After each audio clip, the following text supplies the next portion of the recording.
Guys welcome to learn we. देखिए इस video में हम मेंस्ट्रुएशन का सॉलिड के वॉल्यूम बेस्ड क्वेश्चन करेंगे। क्वेश्चन सामने है, पढ़ते हैं, शुरू करते हैं विदाउट वेस्टिंग एनी टाइम। कह रहा है कि a room is in the form of a cylinder surmounted by hemispherical dome. कह रहा है एक सिलेंडर है, उसके ऊपर एक हेमिस्फेयर रख दिया है। कह रहा base radius of the hemisphere is half of the height of the cylindrical part. कह रहा हेमिस्फेयर का जो रेडियस है वो सिलेंडर की हाइट का आधा है। इफ़ द रूम कंटेन्स इतना वॉल्यूम 1408 बटे 21 मीटर क्यूब ऑफ एयर। ये वॉल्यूम है, मीटर क्यूब है तो वॉल्यूम दे रखा है, आपको पता है। कह रहा find the height of the cylinder का पार्ट। सिर्फ सिलेंडर की हाइट निकालनी है। बहुत सिंपल क्वेश्चन है। यहाँ पे आप देखो, ये मैंने ऑलरेडी बनाया हुआ है, तो अगर आप नोटिस करोगे तो वो कह रहा है कि ये हेमिस्फेयर का रेडियस है यहाँ से यहाँ तक। ठीक है, तो कॉल की बात उन्होंने कोई और कंडीशन दी नहीं है, तो हम यही एज्यूम करेंगे कि हमारे सिलेंडर की रेडियस भी सेम आर है और सिलेंडर का जो हाइट है वो एच है। अब उसने गिवन क्या है, उसने सबसे इम्पॉर्टेंट चीज़ जो हमें दी है गिवन, वो है r इक्वल्स h/2। ये हमारी इक्वेशन 1 हुई। ये गिवन है कि रेडियस जो है वो हाइट का हाफ है। अब निकालना है हमें टोटल वॉल्यूम। वो सिंपली पूछ रहा है, वो हम वही करेंगे जितना उनसे पूछा है। मैथ की सबसे बड़ी ब्यूटी यही है कि जो ऑलरेडी लिखा होता है वो आपको सिंपली सॉल्व करना होता है। ओके, तो लेट्स डू इट नाउ। तो टोटल वॉल्यूम क्या होगा, सिलेंडर का वॉल्यूम प्लस हेमिस्फेयर का वॉल्यूम। तो cylinder plus volume of hemisphere. तो टोटल वॉल्यूम कितना है हमें जो दे रखा है, 1408 बटे 21 मीटर क्यूब। आप चाहो तो लिखो और या फिर आप बाद में मेंशन कर देना, क्योंकि आपका आंसर मीटर में आएगा। ओके, तो वॉल्यूम ऑफ सिलेंडर क्या होगा, πr² plus volume of hemisphere क्या होगा, 2/3 πr³।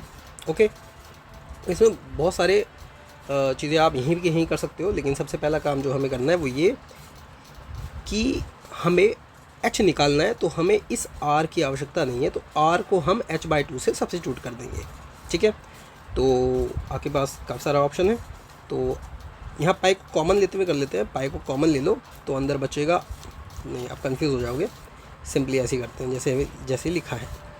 Okay, let's do it directly. ये हो गया हमारा पाई। r² की जगह हमने लिखा h/2 का होल स्क्वायर, एंड ये हो गया हमारा h प्लस 2/3 पाई, और r की जगह आ गया h/2। ये हो गया हमारा cube. Okay, now we solve it in the next line. Okay, ये हो गया हमारा पाई इंटू h², 2 दूनी 4 इंटू h प्लस 2/3। हम सिंपली सॉल्व कर रहे हैं, नथिंग एल्स। h³ अपॉन 2 दूनी 4 दूनी 8। ठीक है, 2 का क्यूब 8 कहलाया। ओके, अब आप इसी में फर्दर क्या कर सकते हो, चीज़ों को कॉमन ले सकते हो। पहले इसको लिख लेते हैं स्मूथली। जैसे ये हो जाएगा अब πh³ अपॉन 4। ठीक है, काम करिए, इसे ओपन करके लिखिए आप। ये हो गया हमारा 22/7 गुणा h² upon 4 plus 2/3 into 22 upon 7 into h³ upon 8। Done.